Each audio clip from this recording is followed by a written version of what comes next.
मंत्री राजीव प्रताप रूडी से खास बातचीत की हमारे संवाददाता शैलेंद्र कुमार ने। उन्होंने कहा लालू प्रसाद यादव पर हमला बोला। उन्होंने कहा अगड़ी जातियों को लालू प्रसाद ने विलेन के रूप में पेश किया, जिसका बड़ा नुकसान उठाना पड़ा। लेकिन नीतीश कुमार के नेतृत्व में ये भ्रम टूटा और अगड़ी और पिछड़ी जातियां साथ है, जिसका असर इस बार के नतीजों में दिखा। उन्होंने रोहिणी आचार्य के परिवार और पार्टी से अलग होने को दुखद बताया और कहा कि उसे समझाकर रोकना चाहिए। देखिए जरा।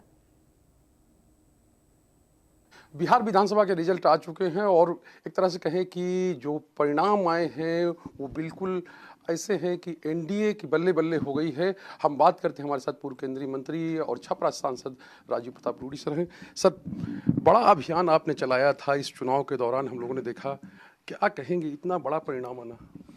देखिए, मेरे अभियान को अगर आप जोड़ना चाहें तो मैं इतना दावे के साथ कह सकता हूं कि 37 सीटों के आसपास पूरे एनडीए ने क्षत्रिय समाज को, सांगा समाज को उन्होंने टिकट दिया और लगभग 35 सीट जीते।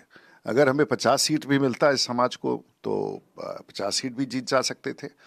लेकिन मैं ये कहना चाहूँगा कि 1-2 दशक तक इस राज्य में सभी अगड़ी जाति के लोगों को ये बताया गया कि ये खलनायक हैं, ये शोषण करते हैं, ये दलितों का अपमान करते हैं, और लालू जी ने इसका बहुत फ़ायदा उठाया। 18 साल तक सबको, हम लोग को, सभी फॉरवर्ड जातियों को उन्होंने विलेन डिक्लेयर करके रखा।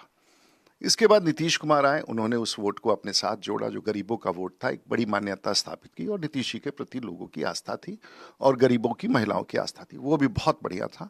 तो कम से कम नीतीश कुमार जी ने लालू के उस काल से, और हम लोग फिर नीतीश जी के साथ फॉरवर्ड समाज बड़ी संख्या में जुटा, भारतीय जनता पार्टी के साथ चले।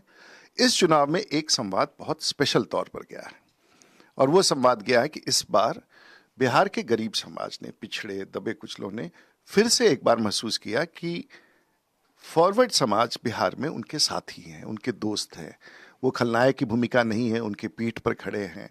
और ये जो साझेदारी उभर के आई है अगड़ी जाति का और पिछड़ों के साथ, नीतीश कुमार के माध्यम से ही क्यों ना हो, लेकिन एक बहुत बड़ा संवाद किया। और जिस तरह से बढ़ चढ़ करके, चाहे ब्रह्मऋषि समाज के लोग हों, चाहे सांगा समाज के लोग हों, काश समाज के लोग हों या फिर ब्राह्मण समाज, इन लोगों ने गरीबों के साथ अच्छी साठगांठ दी है। मुझे इस बात का गर्व है कि इस चुनाव में, और खास करके सांगा यात्रा के बाद, गरीबों के पीठ पर खड़े होने का अगड़ी जाति की बड़ी भूमिका बिहार में उभर के आई है, जो बहुत सुखद अनुभव है। अच्छा, ये परिणाम क्या उसी का नतीजा है? देखिए, परिणाम के तो बहुत सारे हैं। बिहार में अगर बीजेपी का कोई फेस था तो वो सिर्फ सीधे नरेंद्र मोदी जी थे कि हमारे पास कोई बिहार में, और दूसरी तरफ नीतीश कुमार थे, ये कॉम्बिनेशन। और उसके बाद एक भरोसे की राजनीति, और ये भरोसा दिखा है बहुत पक्ष में। एनडीए का ये है, और रिजेक्शन, राष्ट्रीय जनता दल कांग्रेस का रिजेक्शन, राहुल जी का रिजेक्शन, तेजस्वी जी का रिजेक्शन, बिहार का एक बहुत ही स्वर्णिम अध्याय प्रारंभ हो रहा है। अच्छा, स्वर्णिम अध्याय तो प्रारंभ हो रहा है, लेकिन वहां से फिर वही वोट चोरी। अब बहुत दुखद है, इतनी बड़ी हार के बाद बिहार के 14 करोड़ जनता ने फिर से एक बहुमत की सरकार जिता। अपमान क्यों करना चाहते हैं? और इसलिए जब तक इस बात को स्वीकारेंगे नहीं कि ये लोकतंत्र है, लोकधन में मर्यादा है। आपका चेहरा खौफनाक था, तेजस्वी जी का चेहरा कभी चुनाव में नहीं दिखा। आज भी बिहार के लोगों को लालू जी नेता उस पार्टी के हैं, लेकिन उनका खौफ दिखता है। उस खौफ के खिलाफ बिहार में एक बार फिर से मतदान हुआ। मतदान हुआ। आपने लालू जी की बात की, आप तो हेड-ऑन लेते रहे हैं, आप लालू जी से भी लड़े हैं, उनकी पत्नी से भी लड़े और बेटी से भी लड़ाई में आए। मैंने एक आज विश्लेषण किया है कि मैं 40 साल से लालू जी के खिलाफ लड़ता रहा हूं, और पता नहीं, मैं छपरा के गरीबों के साथ मेरी पहचान बनती थी। मैंने छपरा में कभी भी गरीबों के अत्याचार को स्वीकार नहीं किया, और इसी कारण था कि छपरा की धरती पर लालू जी कभी सक्सीड नहीं कर पाए। मेरे जैसे शख्स ने हर गरीब के साथ खड़ा होकर हर अन्याय के खिलाफ आवाज उठाया। कोई मैं तलवार लेके नहीं निकलता था, लेकिन लोगों को और गरीबों को, पिछड़ों को, अति पिछड़ों को राजीव प्रताप रूडी पर, छपरा की धरती पर बहुत भरोसा था। और परिणाम हुआ कि नीतीश जी के नेतृत्व में जो साझेदारी हम लोग की हुई, हम लोगों ने लगातार उनको परास्त किया। और इस बार का परिणाम देखिए, छपरा की 10 सीटों में हम 7 जीत गए। तो एक अच्छा परिणाम, एक परिवर्तन बिहार में हो रहा है। और इस बार जिस प्रकार से एक तीसरी पार्टी आई जिसको एक भी सीट नहीं मिला, उसको बिहार के लोगों ने पॉलिटिकल फोर्सेस के सामने पूरी तौर से नकार दिया। आप प्रशांत किशोर की बात कर रहे हैं। प्रशांत किशोर की पार्टी के आज एक प्रेस कॉन्फ्रेंस हुई, तो उसमें ये कहा गया कि हमारे जो मुद्दे रहे, हमने जो कहे कि चाहे पलायन का मुद्दा हो, रोजगार का मुद्दा हो, फैक्ट्री का मुद्दा हो, वो सब सेंटर स्टेज में लाए। पता नहीं उनको कितना है, कंसल्टेंसी करते थे, बहुत अच्छा है, समझदार हैं। और शायद उनको, अब मुझे कमेंट में, अब तो है ही नहीं बिहार की राजनीति में। मैं उन तमाम देश भर के पत्रकारों से कब पूछना चाहूंगा कि 1 वर्ष से आप सब लोग मिलकर उनको मुख्यमंत्री बना रहे थे, आखिर ऐसा क्या हुआ बिहार में कि उनको 1 सीट भी नहीं मिला? तो रेडिकली उनका अप्रोच गलत होगा, या रेडिकली बिहार को वो नहीं समझ पाए। अच्छी शुरुआत हुई होगी, लेकिन अच्छी शुरुआत भी नहीं हो पाई। अब मुझे चिंता है कि उन्होंने ये सब डिबेट लाया, क्या ये डिबेट के पॉइंट्स थे? क्या ये सब सच है?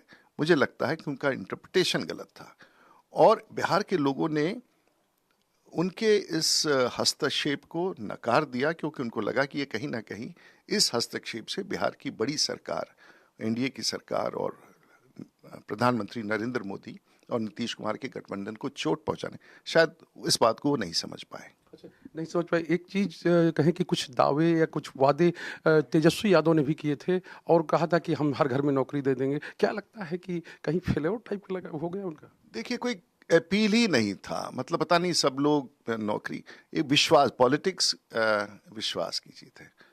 और अगर पॉलिटिक्स में आपके प्रति, आपके चेहरे के प्रति, आपके भरोसे के, आपके प्रति, आपके वाणी के प्रति, आपके सोच के प्रति, आपके पृष्ठभूमि के प्रति, आपके पारिवारिक पृष्ठभूमि के प्रति आस्था नहीं होगा तो लोग मत नहीं देंगे, और ऐसा ही हुआ, उनके प्रति आस्था ही नहीं था। एक आखिरी सवाल, आप छपरा से इस बार रोहिणी आचार्य लड़ी थी और आज ही अभी कुछ देर पहले उन्होंने एक सोशल मीडिया पोस्ट किया और कहा कि अब हम परिवार और पार्टी दोनों से अलग हो रहे हैं।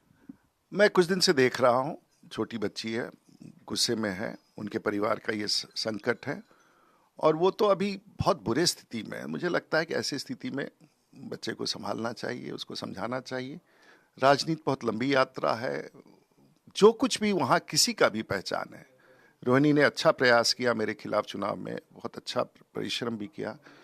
वहाँ चेहरा किसी का नहीं है, वहाँ सिर्फ एक ही आदमी की पूंजी है, उसका नाम है लालू प्रसाद यादव जी, और उनकी पूंजी आज बिहार के लिए बहुत नेगेटिव है। मैं समझता हूँ कि ये उनके परिवार का मामला है, और कोई बुरे लोग नहीं है, लेकिन सिद्धांत बुरा था, पहचान बुरी थी, जिसलिए सब अब बिखरता जा रहा है वो परिवार। मुझे नहीं लगता अगले चुनाव तक कोई राष्ट्रीय जनता दल बिहार में रह पाएगा। राष्ट्रीय जनता दल नहीं पर एक तेज प्रताप यादव ने एक पोस्ट किया है, बड़ा पोस्ट, जिसमें नहीं सर, मैं उसकी बात नहीं कर रहा हूँ। उन्होंने प्रधानमंत्री की तारीफ की है, उन्होंने गृह मंत्री की तारीफ की है। हम लोग सब पॉलिटिकल लोग हैं, अब करना भी चाहिए। गृह मंत्री जी का तारीफ बहुत अच्छी बात है, प्रधानमंत्री, लेकिन उन लोगों पर टिप्पणी मत कीजिए जो, अब मुझे आपसे आग्रह करना होगा कि लालू परिवार के नाम को ला करके अपने चर्चा को मत बढ़ाइए, वो अब समाप्त हो गए हैं। समाप्त हो गए। अच्छा, नीतीश जी, क्या लगता है कि फिर ताजपोशी होगी? लगता है आपने मुझे चुनाव के दौरान नहीं फॉलो किया। एक सेंटेंस था, और वो सेंटेंस करीब करीब तक गांव-गांव में, इसमें भारतीय जनता पार्टी को भी लाभ हुआ, हम सब लोगों को लाभ हुआ। नीतीश कुमार बिहार के मुख्यमंत्री थे, नीतीश कुमार बिहार के मुख्यमंत्री हैं और रहेंगे, ये हमारे शब्द थे, और इससे गरीबों में बिहार के एक बड़ा भरोसा जगा कि नेतृत्व सबल है, और हमारी आस्था। बीजेपी को भी इसका लाभ हुआ, जेडीयू को भी लाभ हुआ, पूरे बिहार को लाभ हुआ। तो साफ तौर पे बीजेपी को लाभ हुआ, जेडीयू को लाभ हुआ, पूरे बिहार को लाभ हुआ, ये कहना है राजीव प्रताप रूडी का। कैमरामैन कृष्णा झा के साथ शैलेंद्र, इंडिया न्यूज, पटना।